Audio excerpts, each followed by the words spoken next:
Juízes, capítulo 15.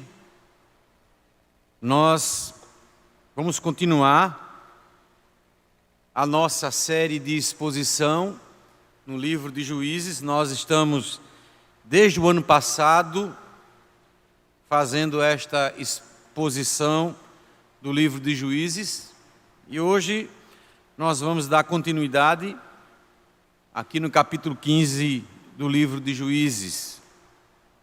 Toda manhã, todo domingo pela manhã, culto matutino, estaremos expondo o livro de Juízes até a sua conclusão. Quero lhe convidar a abrir a palavra, aí no livro de Juízes, no Antigo Testamento, capítulo 15. Nós vamos fazer a leitura e em seguida a nossa reflexão nesta manhã. Diz assim a palavra do Senhor: Passado algum tempo, nos dias da ceifa do trigo, Sansão, levando um cabrito, foi visitar sua mulher, pois dizia: entrarei na câmara de minha mulher. Porém o pai dela não o deixou entrar e lhe disse: por certo, pensava eu que de todo a aborrecerias, de sorte que a dei a teu companheiro. Porém, não é mais formosa do que ela, a irmã, que é mais nova? Toma, pois, em seu lugar. Então Sansão lhe respondeu: desta feita sou inocente para com os filisteus, quando lhes fizer algum mal. E saiu e tomou 300 raposas, e tomando fachos, as virou cauda com cauda, e lhes atou um facho no meio delas. Tendo ele chegado fogo aos tições, largou-as na seara dos filisteus, e assim incendiou tanto os molhos como o cereal por ceifar, e as vinhas e os olivais. Perguntaram os filisteus: quem fez isto? Responderam: Sansão, o genro do Timinita, porque lhe tomou a mulher e a deu a seu companheiro. Então subiram os filisteus e queimaram a ela e o seu pai. Disse-lhe Sansão: se assim procedeis, não desistirei enquanto não me vingar.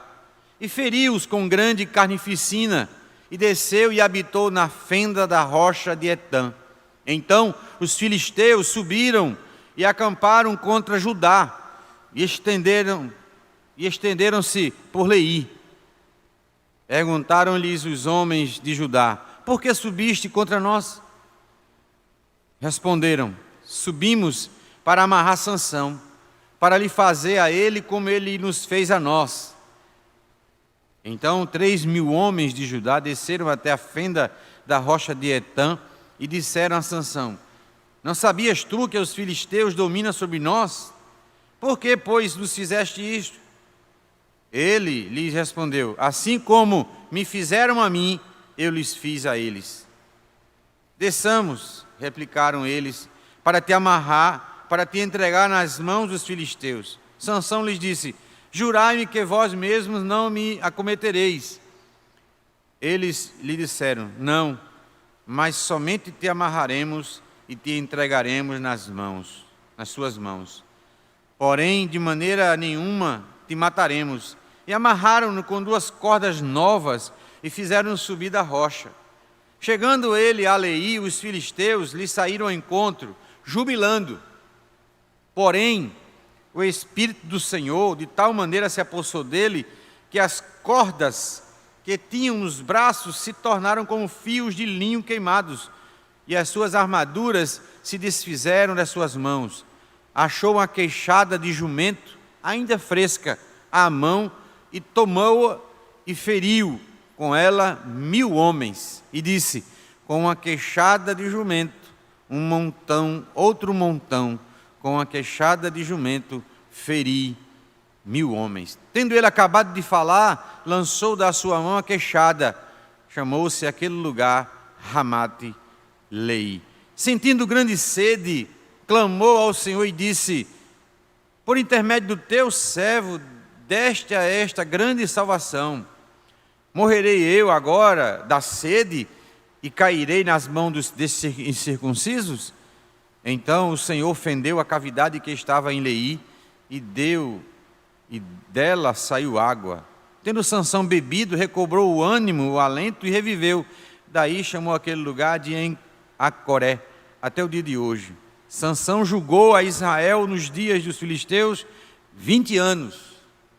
É uma leitura um pouco longa, mas necessária. Mais uma vez eu quero lhe convidar a orar ao Senhor. A palavra de Deus, ela é viva. A palavra de Deus, ela é poderosa. E ela pode, nesses dias de aflição, nos recobrar o ânimo. A palavra, e somente ela, pode nos despertar nesses dias. Só ela pode nos mostrar a verdade do que estamos vivendo. Qual o sentido disso que estamos passando? Só a palavra de Deus, que é o próprio Deus falando, pode aquecer o nosso coração, pode nos dar alegria nesta manhã, pode nos revigorar o ânimo e as forças. Feche seus olhos e ore ao Senhor, aí com a sua família. Ore a Deus, peça para Deus falar o seu coração, para que a palavra de Deus fale o seu coração nesta manhã, aquilo que você precisa ouvir, não aquilo que você quer ouvir, mas o que nós precisamos ouvir da parte de Deus. Porque a palavra de Deus, ela não volta vazia, jamais. Ela é fogo, ela é martelo. Nesta manhã o Senhor fala ao teu coração, ao coração dos teus familiares, em nome de Jesus. Oremos. Pai, nesta manhã te damos graças, porque temos essa liberdade de pregar a tua palavra, mesmo na quarentena. Te damos graças ao Pai, por termos a liberdade de compartilhar desta palavra.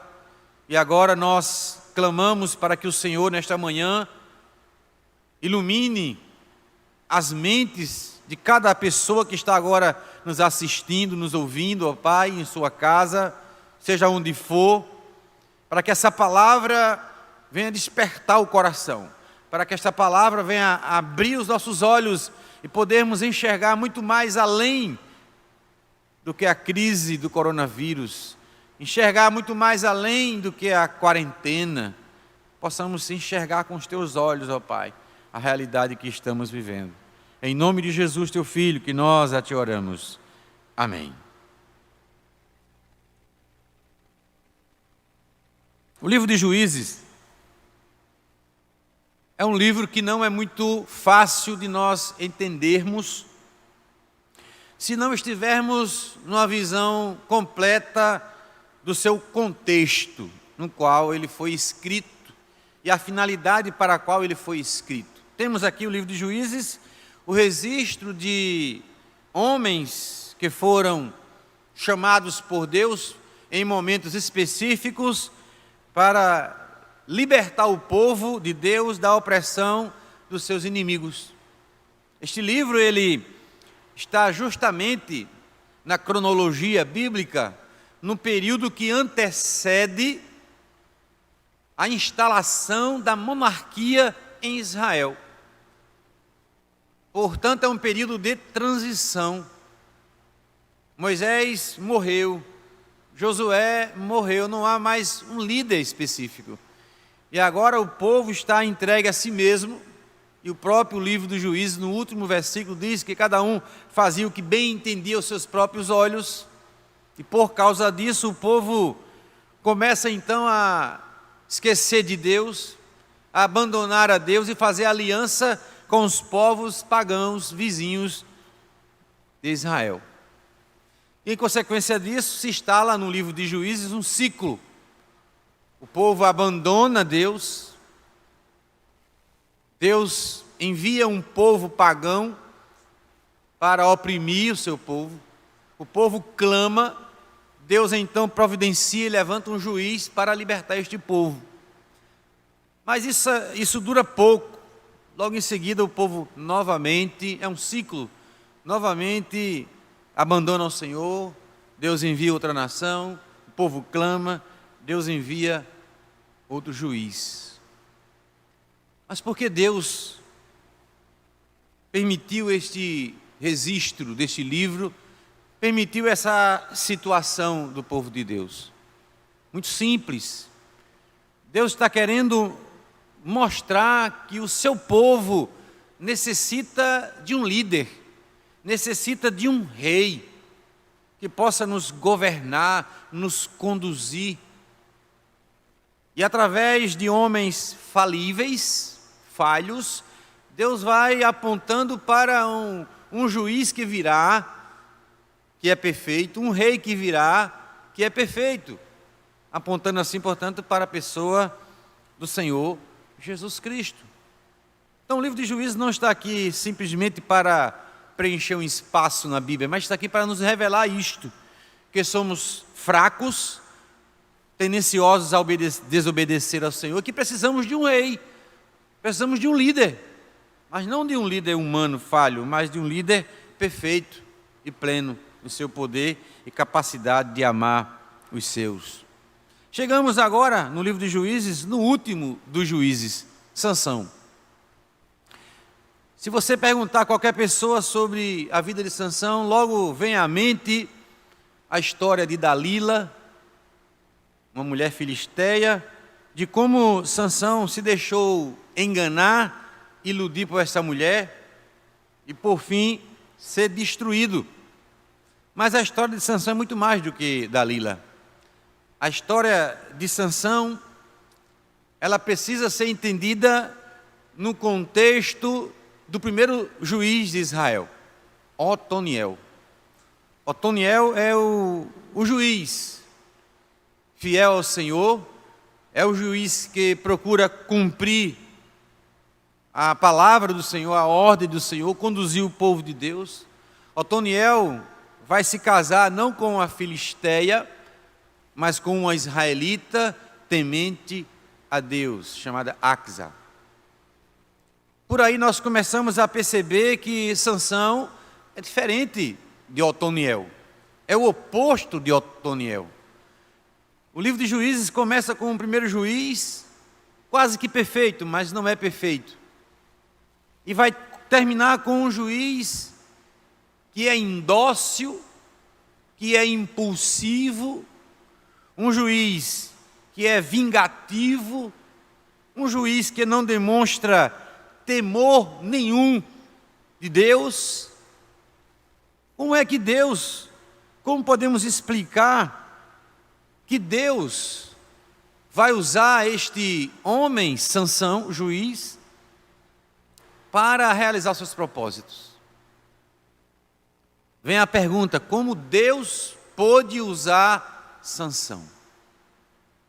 Sansão, apesar do seu nascimento, seu milagre, do seu nascimento ser providência de Deus, e o próprio Deus diz aos pais de Sansão que ele teria o voto de Nazireu, consagrado ao Senhor, seria o libertador de Israel. Apesar de Deus dar todas as diretrizes na criação de Sansão, Sansão cresce obstinado em fazer a sua própria vontade. Sansão deliberadamente despreza o voto que foi feito diante de Deus, despreza e ridiculariza as obrigações do seu voto de Nazireu. Sansão demonstra uma atitude promíscua, mundana em relação às mulheres, à família e ao casamento. Sansão, ele é inclinado à violência, basta ler o texto. Ele é inclinado ao rancor, ele é vingativo, o texto demonstra isso com muita clareza. Sansão, na verdade, é um resumo, uma mistura de soberba, crueldade e irreverência. Podemos resumir assim a personalidade de Sansão. Então, por que Deus usa esse homem? Precisamos entender que Sansão, ele é um espelho do que é o povo. Portanto, Sansão, ele demonstra as fraquezas do próprio povo. Todas essas fraquezas de Sansão, a sua insubmissão, ele não ser dócil, né? Mas um homem dominado pelo rancor, pela vingança, pelo ódio, o desprezo às coisas de Deus e ao próprio Deus. Todo o sentimento do povo, portanto, pode ser encontrado agora em uma pessoa, em Sansão. Sansão, portanto, está espelhando as fraquezas do povo de Israel. Mas vamos ver o texto e nós vamos perceber algumas coisas muito interessantes que talvez você não tenha percebido. O ciclo, né, dos juízes diz que quando o povo desobedecia, Deus mandava uma nação ímpia, essa nação ímpia oprimia e o povo clamava. Mas na época de Sansão, não tem clamor. O povo não clama por libertação. O povo não clama a Deus pelo libertador. Estranho. Porque eles eram escravos dos filisteus. Mas nos chama atenção porque eles, os israelitas, se viam como escravos dos filisteus. No entanto, isso não os incomoda. Parece que eles estão conformados em serem dominados pelos filisteus. É assim o que diz o versículo 11, quando os de Judá, os homens de Judá, vão se encontrar com Sansão e diz: não sabias tu que os filisteus dominam sobre nós? Há uma passividade. Os israelitas estão conformados com a escravidão, com a opressão dos filisteus. Por que isso acontece? Parece que os filisteus estão preocupados tão somente em manter uma certa paz com os filisteus. Eles estão muito mais preocupados em manter esse relacionamento com os filisteus do que manter o relacionamento com Deus. Eles não clamam por um libertador, eles não estão preocupados. O que se percebe, meus irmãos, é uma atitude de assimilação da cultura dos filisteus. Percebam que Sansão, ele expressa, é isso que havia no coração dos homens de Israel, o desejo de casar com uma mulher filisteia. Como que se esse casamento com uma incircuncisa filisteia pudesse manter esse vínculo com os filisteus e aí então nós podermos progredir culturalmente e termos paz. Eles estão assimilando a cultura dos filisteus. Eles não estão incomodando os filisteus, eles não clamam por libertador, eles não clamam a Deus, eles se acomodam. Não, o que interessa agora é vivermos em paz. Tanto que Sansão não vai ser visto como um libertador, mas como um perturbador, porque Sansão está quebrando a paz que havia entre os filisteus e os israelitas. Vamos começar a entender agora por que Deus usa Sansão. Comentarista bíblico Michael Wilcock, falando sobre esse relacionamento entre a igreja e o mundo, ele diz: não existe coexistência harmoniosa entre igreja e o mundo, pois quando não há conflito, é sinal de que o mundo já tomou conta da situação. Não há conflito entre os filisteus e os israelitas. Não porque os israelitas dominaram alguma coisa, muito pelo contrário, eles assimilaram a cultura dos filisteus. Essa é uma estratégia, meus irmãos, que Israel utilizou para viver em paz com os filisteus. E o que é preocupante, meus irmãos, é que muitas vezes nós, como igreja, temos tido essa preocupação também. Queremos viver harmoniosamente com o mundo. Queremos ter paz com o mundo. Queremos conviver bem com o mundo. Assim eram os israelitas na época de Sansão. Queriam viver em paz com os filisteus. Mas, volte um pouco à sua Bíblia, no capítulo 1 de Juízes, Deus dá uma ordem, naquele momento de posse da terra, às tribos de Israel. Deus diz para que eles expulsem todos os moradores daquela terra, e a começar pela tribo de Judá. Capítulo 1, verso 19 diz: porém não os expulsou os moradores do vale, porque tinham carros de ferro. E assim, tribo após tribo, diz o texto, não expulsaram os moradores daquela terra. Deus havia determinado de que eles não poderiam fazer aliança com aqueles moradores, porque eles poderiam e levariam o povo à idolatria, a se esquecer de Deus. E assim acontece na época de Sansão. Os ídolos, aqueles povos, inclusive dos filisteus, Baal e tantos outros deuses, são apenas ídolos. Mas que o povo de Israel começa a assimilar esta cultura idólatra para poder conviver em paz. E muitas vezes nós, como igreja, temos compactuado com esse tipo de atitude. Queremos paz com o mundo, queremos o aplauso, o reconhecimento do mundo, para podermos conviver harmoniosamente. Deixa eu lhe dizer uma coisa, o próprio Jesus disse que o Deus deste mundo é o maligno.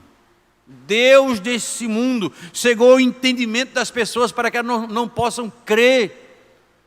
Jesus disse que o meu reino não é deste mundo. Jesus disse que o mundo jaz no maligno. Como é que a igreja pode viver harmoniosamente com o mundo? Não pode.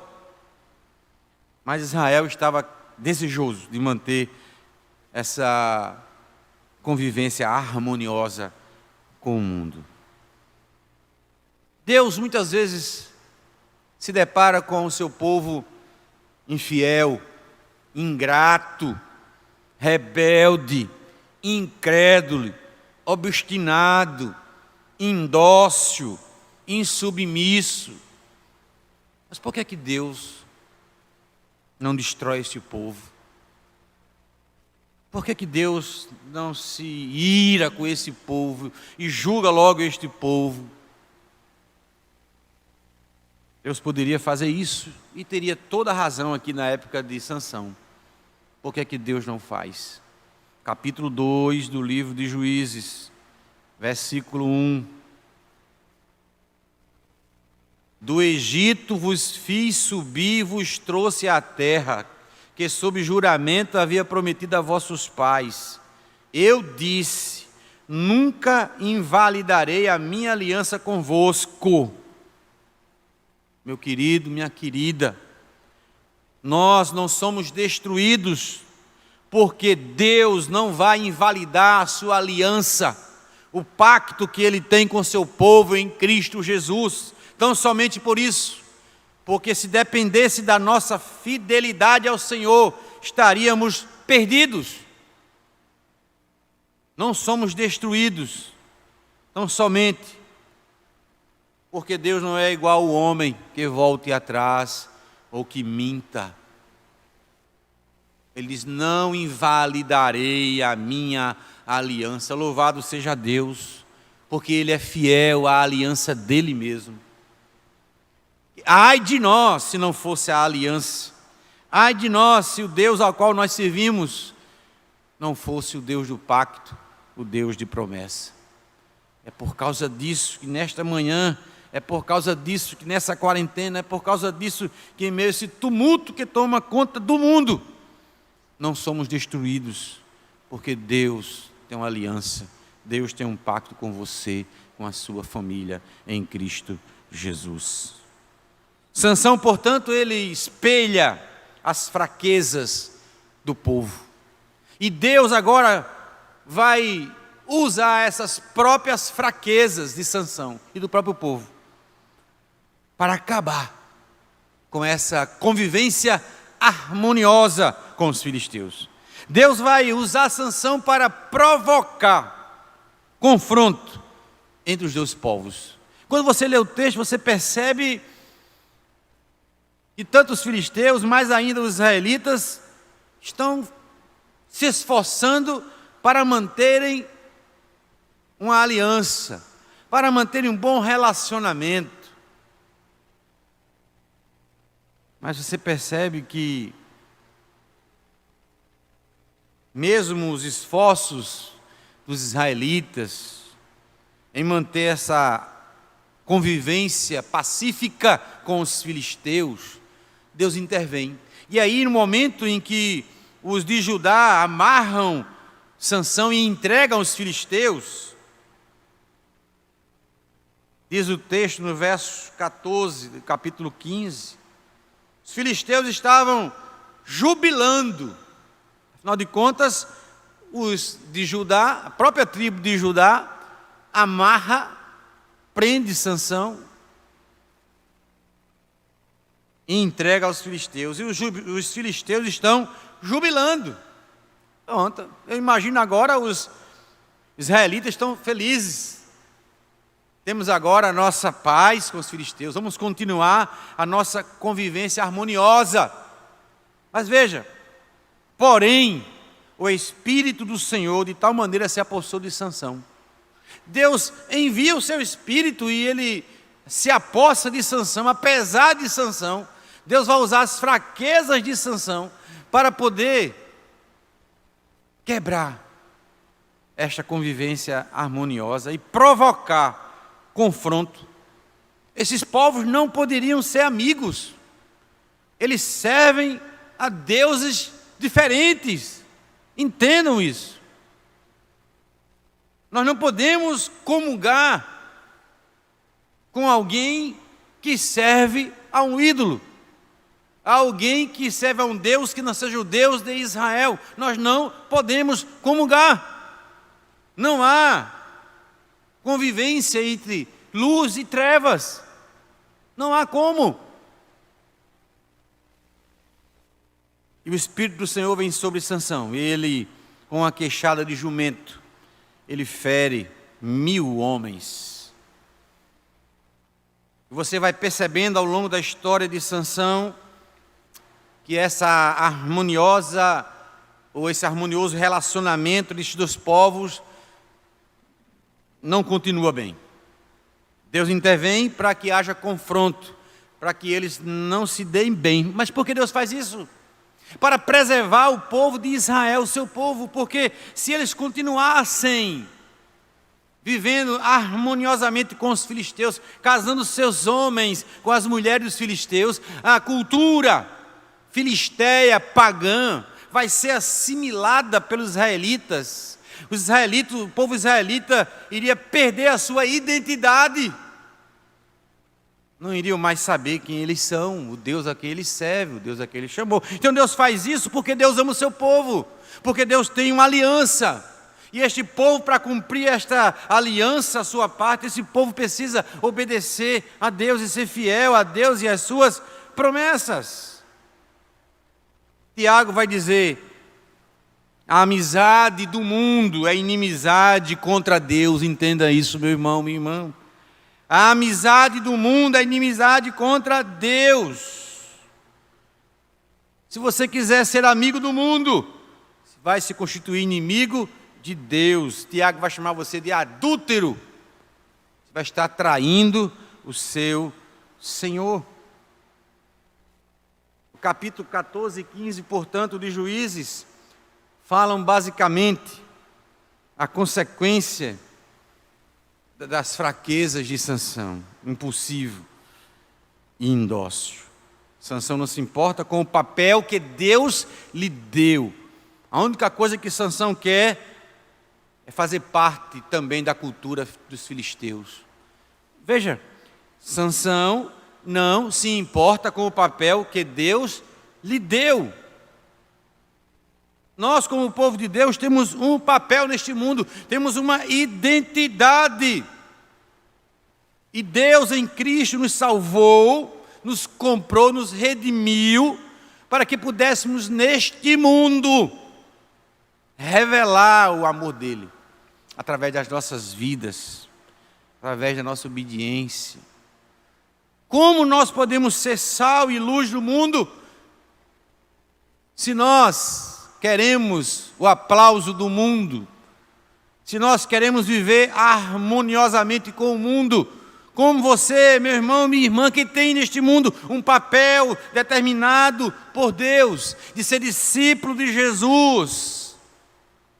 Como você vai ser sal e luz, se você quer ser amigo do mundo? O texto é claro.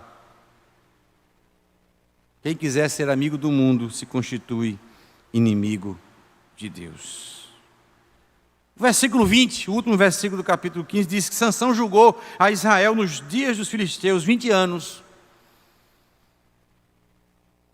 Mas Sansão não conseguiu libertar Israel da escravidão, da opressão dos filisteus. Sabe quem vai promover essa libertação? O rei Davi.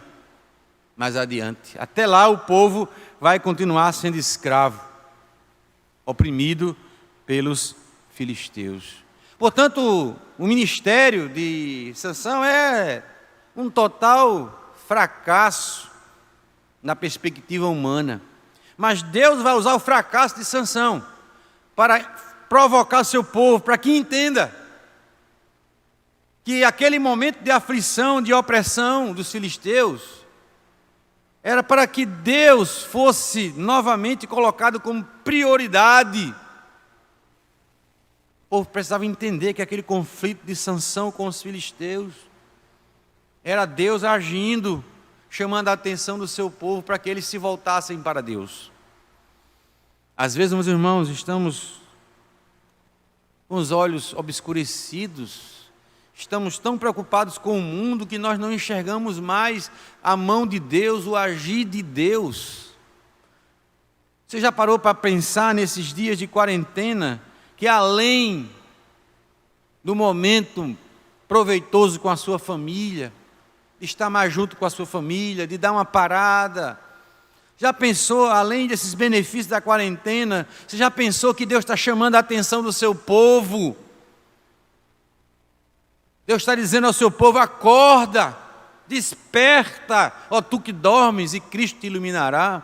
Já parou a pensar que Deus está mexendo com o seu povo, chamando a atenção do seu povo que é hora de buscar ao Senhor, é hora de reafirmar o nosso compromisso com Deus, é hora de se santificar, é hora de se consagrar ao Senhor, e não apenas de passar tempo, não é hora. É hora de lamentar, é hora de buscar ao Senhor, de clamar, de confessar os nossos pecados, confessar as nossas faltas, de confessar o quanto nós somos parecidos com Sansão, indóceis, insubmissos. Quando passar essa quarentena, será que você vai voltar a mesma pessoa, o mesmo crente? Ou você vai voltar um crente mais consagrado, um crente mais temeroso ao Senhor, um crente mais humilde? Um crente que vai ter sede da palavra de Deus? Ou você vai continuar o mesmo crente mundano que você tem sido? Pense nisso. Ou você vai continuar preocupado em ter um relacionamento harmonioso com o mundo? Se preocupe, meu querido e minha querida, em agradar a Deus, em fazer a vontade de Deus. Quando você fizer isso, você vai ver que o mundo vai te odiar, porque você vai ser sal e vai ser luz. Você vai mostrar, através do seu testemunho, a podridão em que esse mundo se encontra, o lamaçal de pecado, de podridão que esse mundo se encontra. Quando você firmar o seu compromisso com Deus e falar isso, o mundo não vai gostar de você, não. Muitas comunidades têm o aplauso do mundo porque compactuam os ídolos do mundo. Estão preocupados com o mundo e não com Deus. Que o Senhor, assim, nessa manhã nos abençoe. O Senhor desperte o seu povo nesses dias, as famílias que agora estão nos assistindo em casa, que o Espírito Santo visite cada lar nesta manhã, despertando cada coração de cada criança, de cada jovem, de cada adolescente, de cada pai, cada mãe, cada idoso, despertar os nossos corações para podermos firmar o nosso compromisso com o Senhor. Estamos preocupados com a glória do Senhor, estamos preocupados em agradar e a fazer a vontade do Senhor. Quero, neste momento, convidar a todos a um momento de oração. E em seguida vamos cantar o hino 299. Hino 299. Você prepara o seu hino, nós vamos orar agora, a oração de gratidão ao Senhor.